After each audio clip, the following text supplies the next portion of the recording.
Ενώ μπήκε και ο Παυλίδης στη θέση του Νάβες. Απλώς θα περάσει ο Παπάς.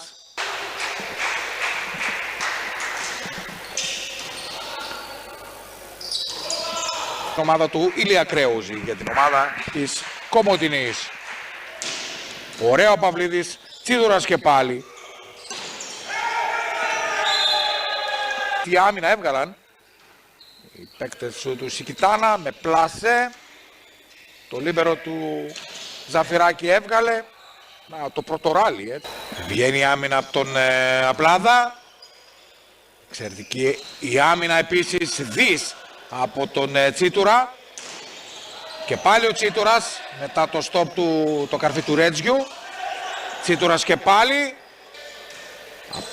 Απλάδας. Και πάλι ο Τσίτουρας πέφτει και βγάζει. Τσιτσινάκης, πλασάρι. Ο Παπάς στο Παναγιώτου στην πρώτη. Απλώς θα περάσει ο Καλιώζης μετά την